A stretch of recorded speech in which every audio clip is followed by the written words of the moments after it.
Hello and welcome to this sew-along video for the Jenna and Jordy jacket. First of all, thank you so much for buying the pattern of the collab between me, Jordy Arthur, and Notches Patterns. We're very thrilled that you want to give making this jacket a try. And in this video, I'll explain how to do it step by step. If you stumbled upon this video and you don't have the pattern yet, you can find the link below to buy the pattern. In this video, I'll be making the Jordy jacket with all the spikes and everything, but if there are parts that you're not gonna incorporate, you can just let them go and skip to the next part.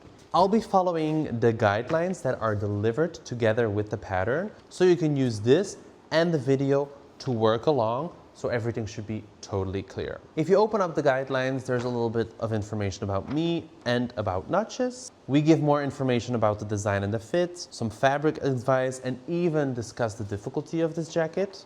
And we also give you a lot of inspiration about the variants that you can make with this one pattern. We also guide you in helping to pick the correct size, together with a size chart, as well as a full list of supplies. This is also more detailed information about all the pattern pieces and even an example for the cutting layout. I made this pattern using the home printed version, so let's dive into it. Good luck, and if you have any more questions, you can find me in the comments. Before we start with anything, we first need to prepare our pattern. I'm printing my pattern at home, so first I need to put it together. You will also find a layout that you can use to put your pattern together. Make sure you also measure the control box so that you're printing your pattern true to size. A little tip to save you a lot of cutout work: just cut the corners at the alignment points, align your patterns, and stick them together. No need to cut out everything, literally cutting corners. Once you have everything put together, you can cut it out like a regular pattern. Once you have all the pattern pieces, you can of course cut it out of fabric. In the PDF file, you can find a cutting layout that can help you. Since I'm using this beautiful wool striped fabric, I am going to use my own layout just because I want to achieve a certain effect with the stripes. So feel free to use the cutting layout or get creative. My wool fabric is also pretty thick, so for some pieces, I'm using a cotton fabric as lining. Before we start sewing, we also need to do preparations. First, make sure to cut fusible interfacing for all the patterns that need it. You can find the full list in the PDF file. If you are making a jacket with spikes, make sure to also cut interfacing for the cone top and the cone base. If you're using a very delicate fabric, you can use seam tape on all the seams. Second are markings. Cut notches about 3 mm deep on all the places where it's possible, and use tailor tack in a contrasting color on notches or markings within the pattern. Make sure to also tag the center front and the center back. And lastly, the overlocking. In the PDF file, all the fabric edges that need to be overlocked in advance are indicated in red. And if you don't have an overlock, you can of course also just use a zigzag stitch. And now it's finally time to start sewing. We are starting with the inseam pockets on the side. Take the front panel of the jacket and take one of the pocket panels and align them with each other. Sew it together from top to bottom. Then you take it to the iron and you press the pocket panel away from the front panel. Top stitch in between the notches where the opening of the pocket will be. Then you move on to the back panel and you align the pockets with the back panel, and you also stitch it from top to bottom. Again, you press the pocket panels away from the back panel, but in this case, you're not gonna top stitch. And this is where we leave the inseam pocket for now. We will finish it when we're putting the front and the back panel together. We will continue with the chest pocket. For the chest pocket, you can make two options: the chest pocket with top stitching or the hidden chest pocket. The first step is the same. Take your chest pocket and put it with right sides together onto the front bodice pattern. Stitch it in between the notches and make a cut all the way to the seam, but don't go through it. For the chest pocket with top stitching, you just flip the pocket to the back of the front bodice, so the wrong sides are now facing each other. Make sure the seam folds nicely at the clips you just made. Take the other pocket, align the right sides and also the tailor tacks, and give it an all-around double top stitch, but not at the top. If you're going for the hidden chest pocket, you're gonna fold the pocket away from the front bodice. You take your other pocket, align it with the right sides together, and then sew it all around. You're basically going to start sewing at the snap you just made, and you're also going to end at the other snap. Then if you fold over the entire pocket to the wrong side of the front bodice, you're still going to have an accessible opening in the front. And then you can give that entire top seam an overlock or a zigzag stitch. Now we will make the pocket flap. Fold the pattern in half with the right sides together. Close the side edges and trim the corners so we can turn it right side out again without bulk. Make sure to really push out all those side seams and then give it a good press. And to finish, you're gonna top stitch everything about 3 millimeters from the edge. Then you're gonna take the front sleeve pattern and you're gonna place the flap in between the notches. Sew it together at 0.5 centimeters or 1/4 of an inch. Finish the seam with an overlock or zigzag stitch. In order to finish this pocket, we need to put the front together. Take the front sleeve pattern and the front bodice pattern and align the straight edges with the right sides together, all the way from the center front to the tailor tack. Make sure the tailor tack fully lines up. Sew this together from tailor tack to center front or the other way around, doesn't really matter. Then you're gonna make a cut all the way up to the tailor tack, but not through the seam we just made. Then you're gonna align and pin together the curved part of both pattern pieces. Make sure there is no fold in the corner. You can do all of this also immediately at the sewing machine with the needle still in the corner, but it's easier for me to show it to you like this. And then you're gonna stitch the curved seam and overlock or zigzag stitch to finish it. Take it up to the iron and iron the seams towards the sleeve pattern. And then a quick top stitch for a nice and clean finish. Now it's time to put together the back pattern. Take the two back sleeve patterns. Put right sides together and align them at the center back. Pin and sew this together. Press open the seam with the iron. If you want, you can give it a top stitch and then you overlock the straight seam at the bottom. Then you take the back bodice and you align the straight seams of the back bodice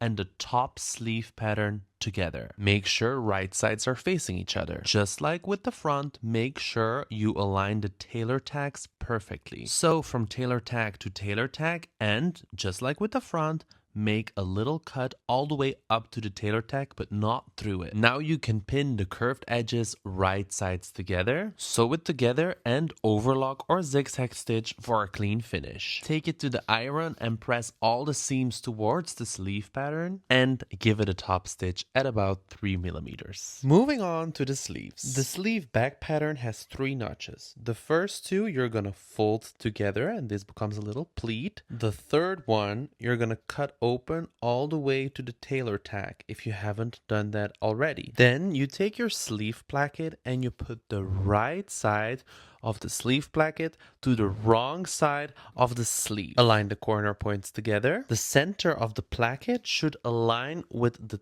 top of the split in our sleeve. At that point, the placket will stick out about 0.5 centimeter or 1/4 inch from the top of the slit. Sew it down and at the center of the slit you will only sew this fixed at about 2 millimeters, which is good. It may sound complicated, but it's really not. Use the video and the guidelines in the PDF and it will be clear. Then you're gonna iron the placket away from the sleeve. Fold over and iron the placket at the long side 1 centimeter to the wrong side of the fabric. Then fold it over again, making sure that that crisp, clean edge now covers the stitch we made earlier. Then stitch that together, making sure the previous stitch is fully covered. Lastly, on the inside, you're gonna fold the placket in half and stitch the top corner at a 45-degree angle. Take it to the iron. The part of the placket that is closest to the pleat, you're gonna iron that part towards the wrong side of the sleeve, so it's hidden when you look at it from the right side of the fabric. The other part of the placket, you will iron away from the sleeve. Later, when we add the cuff, both parts of the placket will be on top of each other and almost hidden. Now we're going to put the front and the back pattern together. This is the part that will finish up our sleeves, but it's also the part where we're going to finish the inside seam pocket. It's not as hard as it looks, so let's stay calm. First, we're going to put the front and the back pattern right sides together, making sure we align all the notches. The notches for the pocket in the side seam should also be perfectly aligned. Start with sewing the shoulder seams together, then you can sew the underarm seam and the side seam. For the side seam, you stop at the pocket notch, making sure you don't close the gap for the pocket, and then you start again at the other notch all the way to the bottom. Then you close up the pocket at the 2 horizontal lines. The vertical line will be closed automatically later on. Just make sure you don't sew into the seam allowance of the side seam. So you have to fold that seam allowance back while you sew the horizontal lines of the pocket. Press open the shoulder seam, press open the underarm seam and the side seam, and make sure you press the pocket to the front bodice pattern. Now we have something that looks like a jacket, and it's time to attach the cuff. First, we're gonna press the bottom side of the cuff 1 centimeter towards the wrong side of the fabric. The notches in the middle of the cuff indicate the fold line. Fold it over and close the sides. Clip the corners if it's too bulky and turn right side out again. Give it a quick press so it looks clean and neat. To attach the cuff, everyone has their own technique. I like to start with taking the unfolded part of the cuff and placing it against the wrong side of the sleeve. Make sure all the notches and pleats are aligned and sew it together. Then I press the cuff away from the sleeve, tucking away the seam under the folded edge of the cuff that we just created, and then giving it a top stitch all the way around so everything stays in place neatly. And now we have a sleeve with a cuff. Now we will create the color. I'm using 1 piece of wool fabric and 1 piece of cotton to avoid a bulky color. Put right sides together, aligning all the notches, and sew the color closed all the way around, but leaving the bottom part open. Trim away the corner and excessive seam allowance, and then flip the color right side out again. Press it flat, give it a good top stitch, and then you can align it with all the notches in the neckline of the jacket. The wrong side of the collar is facing the right side of the jacket. The collar stops at the center front. Once you have it all sewn, cut triangles or make little cuts in the neckline so that the collar falls more smoothly. Now it's time to start working on the facing. Take the front facing and the back facing, place right sides together at the shoulder seam, and sew them together. Press open the seams, finish the entire outside of the facing with an overlock stitch or a zigzag stitch. This is also the moment to insert your label if you have one. Then take the back hem facing and the front hem facing, put the right sides together and sew together at the side seams. Press open the seams and finish the entire top edge with an overlock or zigzag stitch. Now we're gonna pin and stitch the hem facing to the top facing. Put the right sides together and make sure the overlocked edges align with each other. Pin and sew it down at a 45-degree angle. Cut away the excess fabric and repeat on the other side. Press this seam open so that the entire facing is now flat, crisp, and clean. Take this complete facing and pin the raw edge to our jacket. The right sides are facing each other. Make sure you align everything like neckline, center front, side seams. Pin and then sew it all in place. Trim away bulky corners and cut triangles or little cuts in the neckline for a smoother finish. Then give everything a good press with the iron.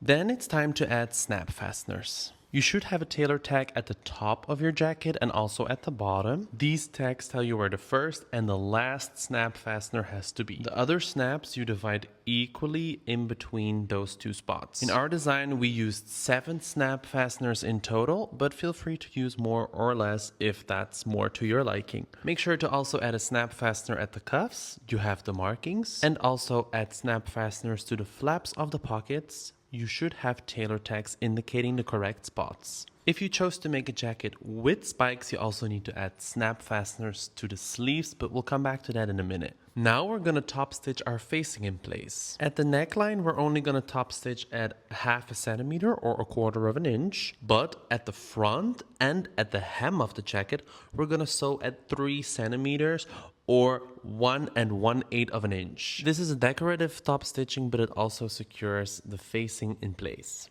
Lastly, we're making the spikes. In the PDF, they explain a different method than the one that I'm going to show you. So pick the one that is easiest for you. First, let's start with the cone base. Your cone base should have ironable interfacing. Take the pattern and cut off the seam allowance. You can now use it to indicate the seam allowance on your cone base and also the center point of your cone base. At the center of the cone base, we're going to attach one part of the snap fastener, and then we're going to make cuts in the seam allowance all the way around the cone base. Fold them inwards and sew them down at about presser foot width. Then you take the top part of your cone. I also put ironable interfacing on the top part of the cone. Again, I cut off the seam allowance and use it to indicate the seam allowance on the fabric. And then you make cuts all the way up to that seam allowance. Fold Fold it in half and sew it together at the straight edge. Clip away the excess seam allowance, turn it right side out, and iron open the seam. Fill up the top part of your cone with wadding. Fold the cuts on the top of the cone to the inside, and then you're gonna take the base of the cone and basically fit it together like it's a little lid. I usually do this immediately at the machine while I'm sewing it down. Everything should fit perfectly. Sew very close to the edge, and after 2 cones you have it in your fingers, so it gets easier. And boom, your cone is done. Now the only thing left to do is install the other part of the snap fasteners on the sleeve. In the preparations we made notches to indicate the spots for the spikes.